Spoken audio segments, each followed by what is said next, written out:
Tanan yung mga open dump within 5 years, no, dapat i-close na.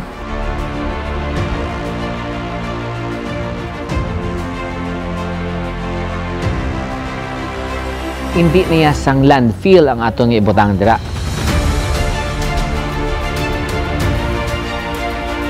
There is no such thing as landfill or dump site na ibubutang sa Sigma.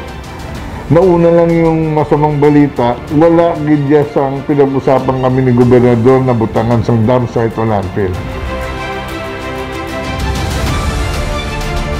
Ngaman sa Sigma, amon gay sabat ngaman hindi sa Sigma. Ang gusto ka namon madayon. Naila kami nga sa purok sayos nga patindukan tamon it Pico Park.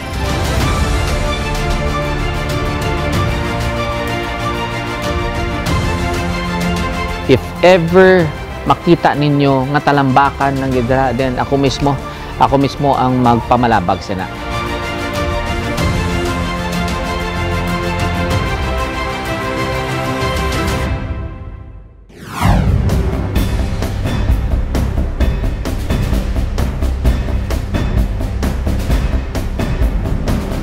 Malimpyo kag zero waste nga probinsya. Ini ang handom sang Capiz Solid Waste Management Board sa pagdihon sang plano agud matigayon ini nga tinutuyo sa maid-id nga pagplano sa pila ka serye nga paghinun-anon kaupod ang environmental sectors. Nakadihon sang isa ka proyekto ang board sandig sa Republic Act 9003 o kanang Ecological Solid Waste Management Act of 2000. Agud mas mapaathag ini nga layi, ginpakamaayo sang Capiz Cabalaka Information Center team nga makig-angot kay Engineer Marlon A. Bonete, head sang Provincial Environment Management Unit o kon EMB Capiz. Under sa Republic Act 9003 sang 2000, tanan yung mga open dump within 5 years, no, dapat i-close na, no. Kag dapat subong kag ang mga controlled dump site dapat i-close naman 6 months thereafter, no. Subong dapat tanan nga mga disposal facilities naton sa munisipyo, sa city, dapat sanitary landfill na, no. So kayang sanitary landfill amo na sa ang nakita nga pinaka-safe sa disposal sa aton basura, no. Kaysa diin ina siya ang iya sina nga engineering intervention nga mayara na saya nga synthetic liner, no, gina-install si Dalom nga sa diin sa laon ang katas ng basura dira, no, nga hindi makakadto sa aton nga groundwater. Tapos inaasya nga ina nga nasala ay naasa nga katas ng basura dira si Dalom kami ara man sa da nga installation nga pipings nga magakulik sang katas ng basura magakadto na sa dito sa wastewater treatment facility nga components ng sanitary landfill. Kag dito na siya i-treat before i-discharge na sa body of water. Dugang pa ni Engineer Bonete, ang amo nga recycling facility ang mayara sang kabugusan nga budget nga 31 milyones ka pesos gikan sa DENR EMB Region 6. So ginaklaro na nga in 31 milyon nga gin-download sang EMB Region 6 sa probinsya sang Capiz para inaya sa recycling technology. Mo sa diin i-recycle ang kutob sa mga recyclable materials nga mahimo sa isa ka recycled nga materials nga pwede naton magamit, no. Amo na saya ang purpose ng kuha. Kung sa dito nag-explain niya si Vicente Los Baños pagdating niya sang Sabado, dito sa nag-focus sa 31 million nakaamo nang tuya mo ang niyas ng DNR nga intervention anay dira sa recycling technology. Kaya kung hindi na natin magasto subong pagintindi, kung hindi natin na magamit subong tuig, basi ma-revert back na dito ya sa sa national government kung sa di naman na mapadala na probinsya. Amo nang natinguan man sa probinsya ng Capiz nga magamit na ina nga kwarta kay kanugon man nga para for compliance naton sa Republic Act 9003 diri sa local government diri sa probinsya ng Capiz. Kung sa diin maga-invite kita, maka-encourage kita sa mga iba nga munisipyo sa ilang mga constituents nga magtipon sa mga recyclable materials para dalon dito sa recycling technology nga establish na probinsya sa Capiz nga sa din maga-reduce ng aton basura Kag ang kabaylo, matagaan pa sila sa recycled materials ng ilabasura. Lakip man sa ginklaro ni Engineer Bonete nga hindi makaapekto sa mga pumuluyo ang recycling facility bangod mayara ini sang buffer zone. Ang inapananaw dira sa probinsya sa Capiz, dira sa Barangay Akbo, magabakaw sila sa 28 hectares, no? Kadako sila sa 28 hectares ng area. Tapos ang pwede man lang gamito sa recycle technology, hindi gani dako na ganing isa tunga hektarya, no? So kung ibutan na sa tunga-tunga sa 28 hectares, kung ibutan na sa tunga-tunga, may buffer zone pa sa, no? Iya buffer zone tag isa ka kilometro, tag tunga sa kilometro bawat kwan. Sa reduce na pra. Kung nara sa tunga-tunga sa may ara sa buffer zone nga tag tunga sa kilometro. Sa kalayuan sa mga tao, nga hindi dira magpasilabot sila ng area. Kag ina sa buffer zone, gina-propose man dira kay mo na sa ecological park, no? Sa diin nga nga may plantation na dasang kahoy, may ara da sa mga vegetative kag ano kag mo na sa vegetable gardens nila, no? Kung ano pa nga magiging tourist attraction. So kung way ka man na labot dira sa 28 hectares na, mano ka tuya sa sulod, no? So dito kaya ay mga katlo kay iya na iya sa probinsya nakapesa 28 hectares. Ang recycling technology aras tunga-tunga. So nga masulod ka tuya. Ang recycling technology nga ginproponer nga ipahamtang sa Purok 6 Barangay Akbo, Banwa sang Sigma ang nakit-an nga solusyon sang probinsya para sa problema sa basura. Apang bag-o pa man tuliid nga napaathag sa tanan ini nga pasilidad kag apisar wala pa ang pinal nga desisyon sang board. Madamo na sang nagwa nga mga negatibo nga komento kag posts sa Facebook sa diin nagapamatok sa sining nga proyekto. Rason nga naghiwat sang pilaman ka serye sang paghinun-anon kag pagsinapol ang Capiz Environment and Natural Resources Office sa Menro sang munisipyo sang Sigma, barangay officials sang Akpo kag mga pumuluyo sa lugar. Sini lamang nga Sabado, Nobyembre 14, 2020, nagpadulong mismo sa lugar ang provincial government sa pagpanguna ni Governor Nonoy Evan Contreras, Provincial Administrator Doc Edwin Simonares, Attorney Emeline Arboleda Dipon ang acting kapenro, agud magpathag sa mga pumuluyo. Sa personal nga interview sang amon team kay Attorney Dipon, lubos niya nga ginparingdugan ang matuod nga proyekto nga ila nakasugtanan. Wala sang pagatindugon nga dam site, open dam site man ina siya or controlled dam site. Ginklaro man sang aton gobernador nga bisan sanitary landfill hindi ipagatindog didto sa Akbo. Kay tungod ang aton ipag-establish didto sa ilang lugar amo ka isa ka ecological solid waste management park. Sa liwat, it's Ecological Solid Waste Management Park. Apang ano bala ang kinalain sang igapatukod nga ecological park sa sanitary landfill? Ini ang ginpaathagman ni Attorney Dipon. Ang isa ka sanitary landfill, engineered ina siya, may ara sang cell, isa ka buho nga dako buho nga may HDPE liner nga madamol, dapat nga plastic para hindi mag-leak ang iya nga wastewater or leachate. Kag may mga wastewater treatment, may mga facility ina. So hindi kita sina, although allowed din na sang layo, allowed din na sang aton nga layi. Kay tungod nakita naton sang aton nga Provincial Solid Waste Management Board nga may mga bag-una nga mga technology nga pwede naton ma-manage gid ang aton nga mga residual waste. So dito mismo sa Akbo gipakita naton ang tatlo ka mga technology nga gina-consider sang aton nga Provincial Solid Waste Management Board. So mapili na lang gigit sila dito sa tatlo para maka-decide. Kung maka-decide sila, ina ang aton pag-i-purchase kag ipagahamtang dito sa aton nga facility. Ano ang kinalain sang Ecological Solid Waste Management Park? Ini nga park, ini siya maga-showcase sa mga best practices on solid waste management. Kung makita ninyo ang aton nga concept plan no, para sa dito sa area, majority or 65% sang land area pagahamtangan sang aton nga ecological ang aton nga forestry, ang aton nga livelihood. So dako nga kabahin sang aton nga area is more on ecological conservation, protection, and restoration. So dito may ara man kita nga livelihood program, may mga recreational park, kag magamay lang gid nga porsyento, no, do mga 2 point something hectares lang gid ang gin-allocate naton para sa facility, kag another 2 hectares para sa aton administrative sa aton mga administrative area. So diri ang aton residual waste, either kung mga pyrolysis man na or hydrolysis ang gamito naton nga technology, maturned siya sa pwede siya maging compost siya, o pwede siya maturned naton into bricks, eco bricks, or mga plastic chairs. So definitely kung malataw naton, kung may ara siya kita sang technology, wala sang may magtiner nga tambak-tambak nga basura compare sa sanitary landfill naton nga ara lang naga-exist ang basura, tapos ginatabunan lang sang aton nga duta para mabutangan naman sang another nga basura.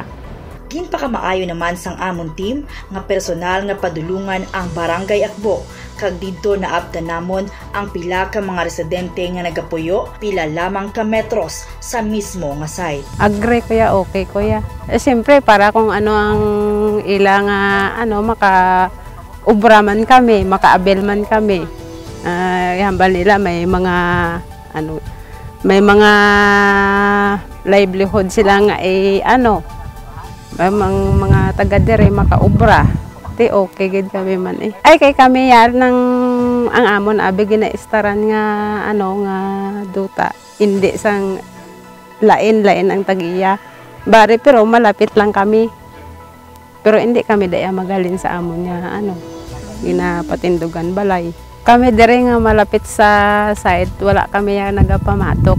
Okay sa amon.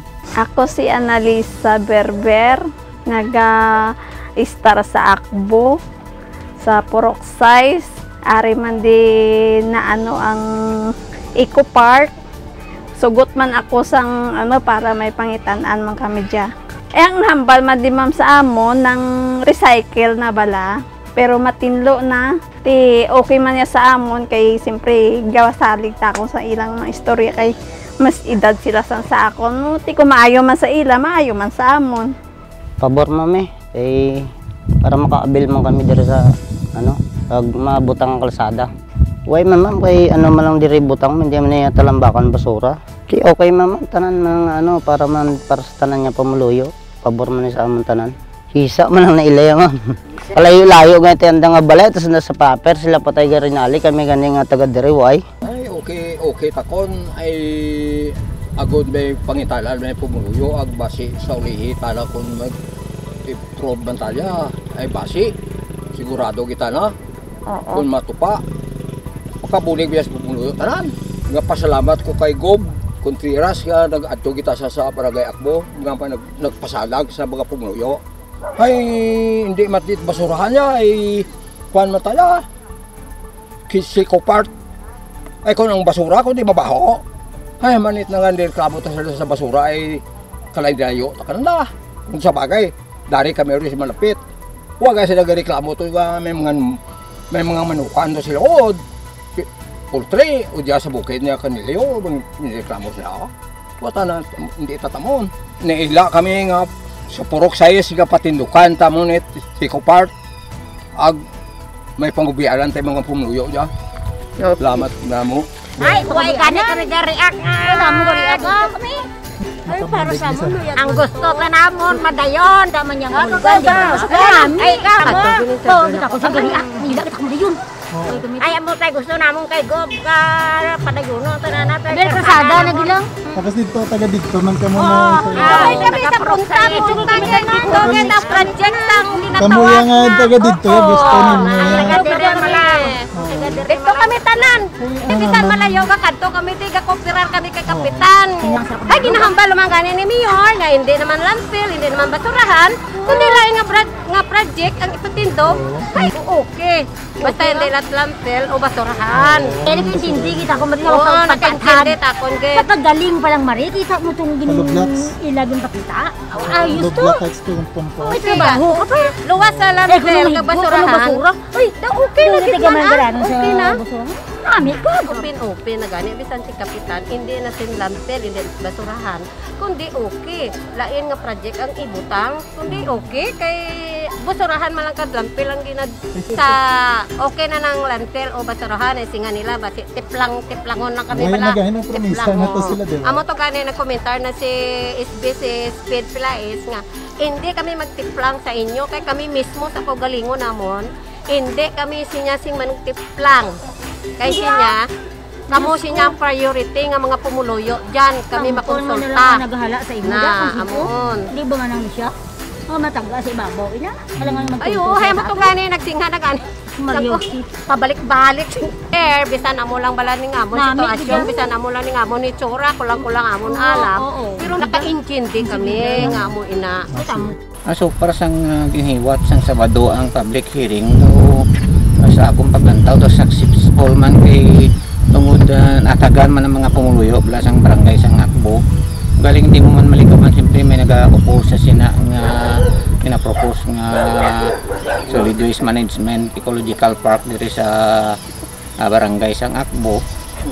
Pero mas manami kita itong naghiwat kita sa public hearing para matagan kita ang mga pumuluyo. Mga almost siguro mga 80% ito sa pumuluyo sa akong barangay kaya kin-invite ko man sila tanan-tanan nga household. Bali 280 ka household lang akong diri sa barangay sang Akbo. Tanan-tanan to sila pangtagaan gid sang invitasyon kada household. Daw ay man sang kuanggig nga feedback nga kun ano nga malain bala kay daw ang iban nga tawo daw okay man yan sa ilaya. Ang gusto lang ng tawo bala nga kun makuan man ina nga project mapasiguro lang sa provincial government nga safety man ang mga pumuluyo bala sa barangay sang Akbo nga hindi magpareho bala sang ginabuso ang mga iban nga kuan nga subong na mga landfill. Pero sa akong paglantaw kay nakita ka man mismo sa personally ang present nila dito ay daw kung sa akon niya daw manami man na to. Kaya nga mula nabi siyempre nadlok ang tao sa natawag nga basura bla pareho para sang mga basura man nga ginaabuso sa kuan sa mga tao ang kuan daw ay nabla sang kita man nimo tong ginpakita nila nga ano itong sa landfill. Pero siyempre iba man niya ang landfill, iba man niya ang open dump site, iba man niya ang gina-project ginatuyo sa provincial government. Ang posibilidad nga maging opportunity man sa mga tao diri, una-una ang karsada siguro hindi man siguro pag dalo ng mga kuandre nga ano, siguro mapasiminto man ang una-una gid ang karsada. So isay na nga daan ka manami nga kuan kay ang mga tao mangi masulhay man ang pagkuan nila sang ila produkto pagadto sa merkado. Tapos siguro siyempre kinahanglan man na sila sang mga tao nga maobra dire ag may livelihood man sa presentation nila ag may ang manami dito kay ang Eco Park magadala sang turismo dire sa barangay sang Akbo. So siyempre basta may turismo may ara ginaang income ang barangay kag ang munisipyo. So par may gina-propose pa gani sila nga nang daw site bala nga manami dito siguro sa babaw sang bukid nga makita ang view bala sang kabilugan nga Akbo. Mapanugyan ko sa akong mga pamuluyo saligan man ang aton nga gobyerno kung maabuso man ini nga proyekto.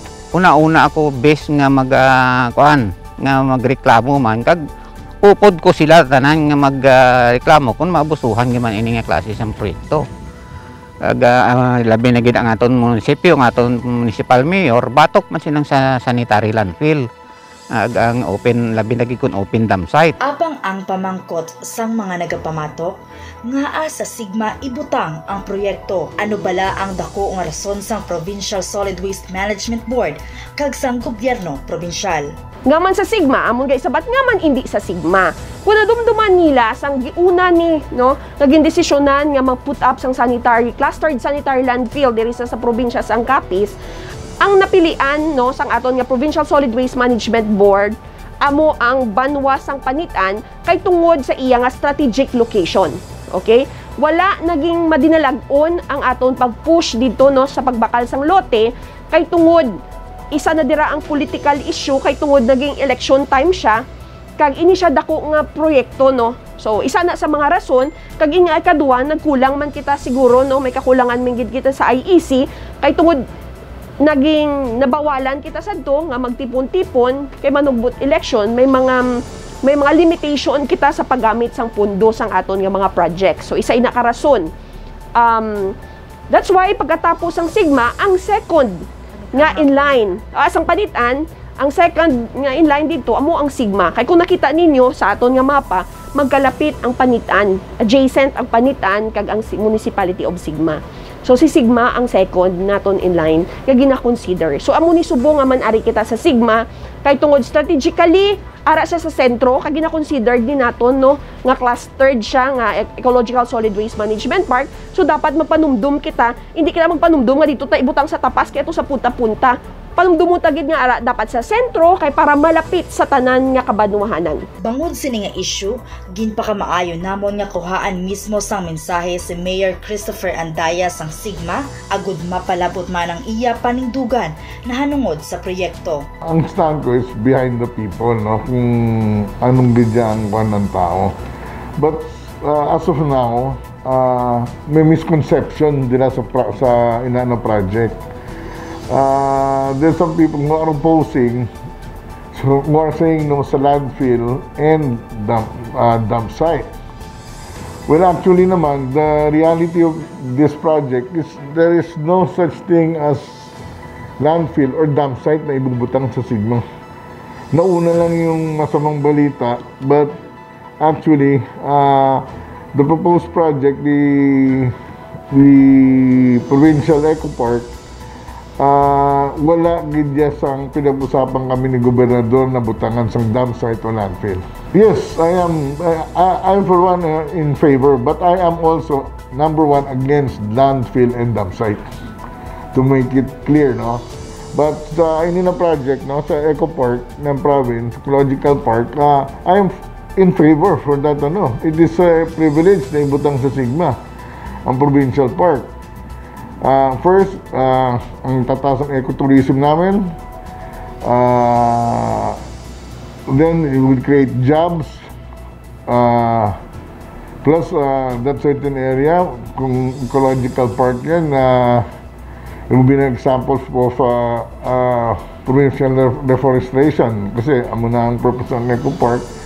And actually, yung ginatawag na processing unit ng magre-recycle dun sa remaining waste is it would just take a very small portion, not even half an hectare of that 28-hectare eco park.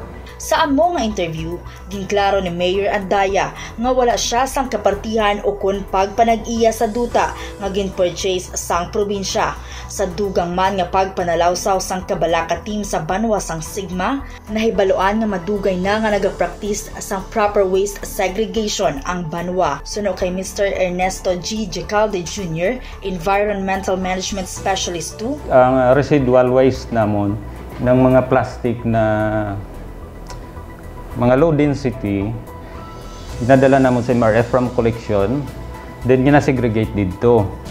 After segregation, dry na dinadala naman sa Iloilo. Sa Villar Foundation, to convert into school chair. So, amo tanan namon ni residual plastic. Kani wala kami sing residual plastic nga ginalubong, ginasugan, wala.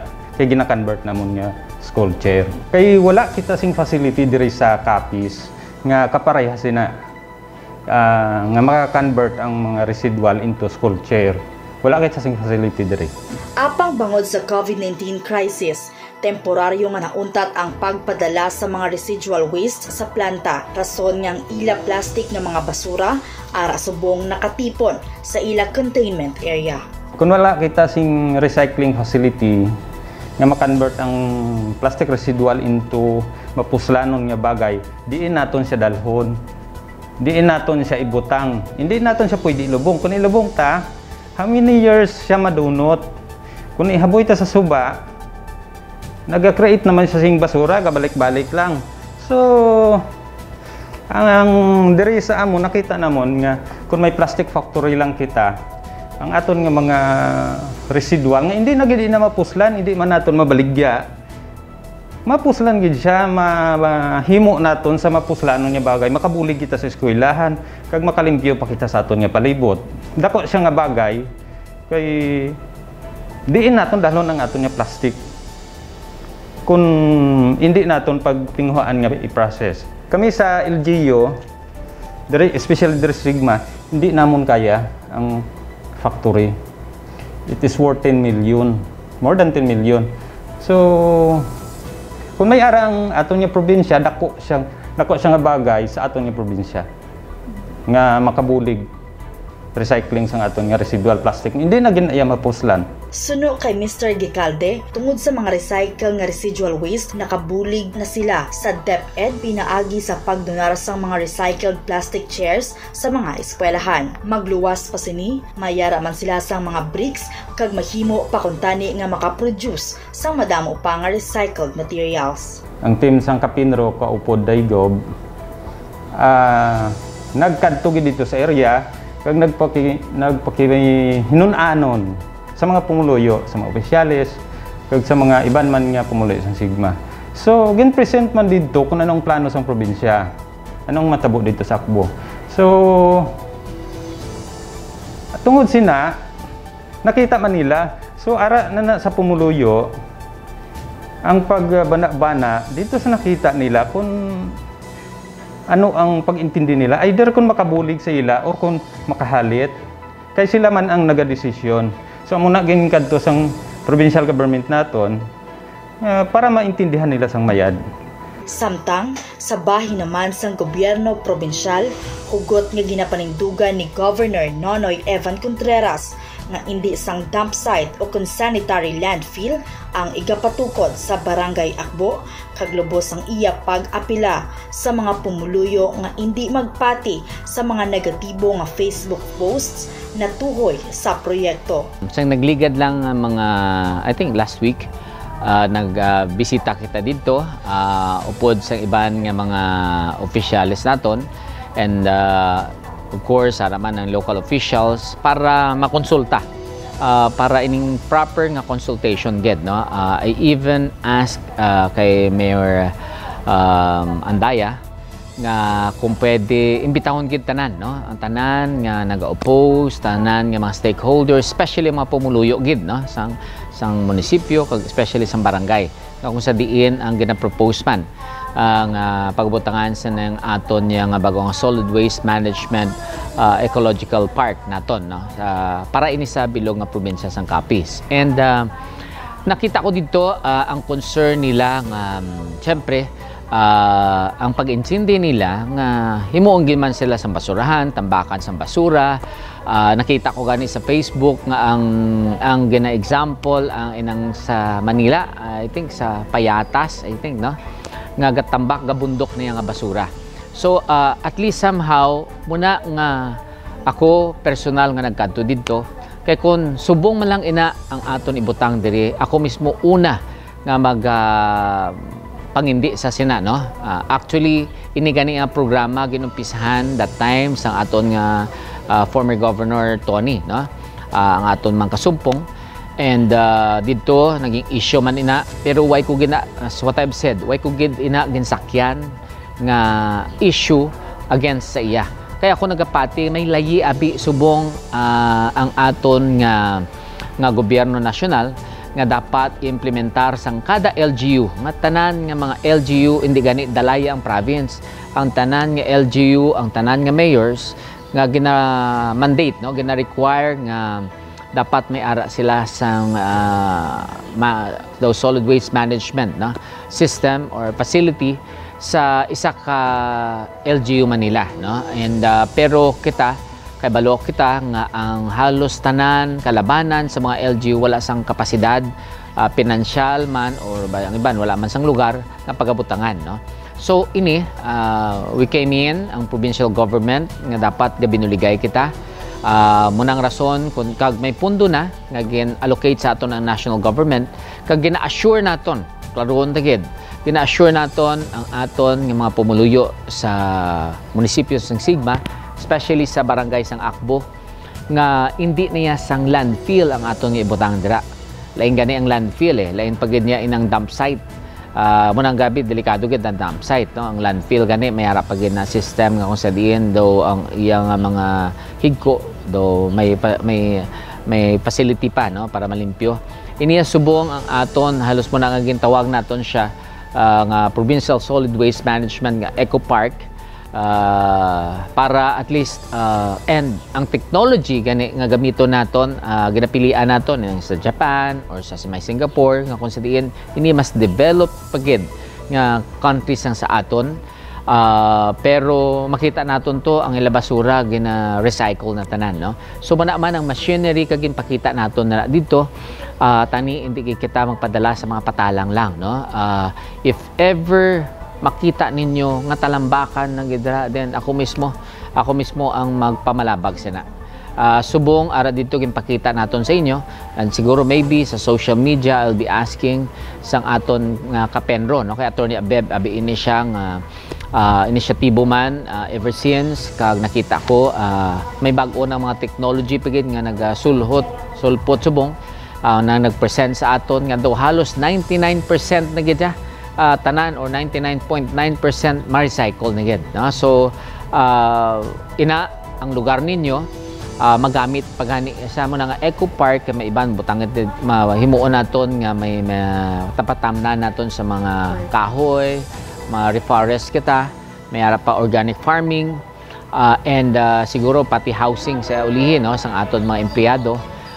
Pwede naton dito mabutangan man or low cost housing man. Magaserbi pa siya gani nga tourist attraction, no, para sa munisipyo sang Sigma sa ulihi. Contribution kabalo ako nga mangingin ini siya gani maging income generating pagani kay tanan, no, syempre i-recycle naton, may ara kitaon pa ang lokal kung sino man ang mag-manage na magakita ini siya, kay tungod may ara pati ng organic fertilizer pwede pa mabaligya, pati ining mga tin, ang mga bottles, pati mga plastic chairs pwede na kita kaubra, no. So you really have nothing to worry, no. Kag siguro kung gusto nyo pagid tulid ara dira ang aton kapenro and even ang aton Kabalaka Information Center para mag-share, no, sang technology nga makita ninyo kung nano na ka high-tech subong nga makita nyo tanan-tanan, pwede na, no. We will be I even suggested gali kay Attorney Abeb nga to visit, imbitahon ang iban nga mga officials sa Sigma, and even ako kung may time ako makatugid ko kay I would want to see it further nga ang operation gid sang muning nga tawag naton nga daw facility, kung paano nila i-manage kag i-recycle ang tanan nga mga higko man sa kung sa diin man nga probinsya. Pinaagi sa sini nga proyekto, nagapati ang bugos nga gobyerno probinsyal nga malabot ang target nga zero waste province diri sa Capiz. Janela Akunin, Kabalaka Special Report.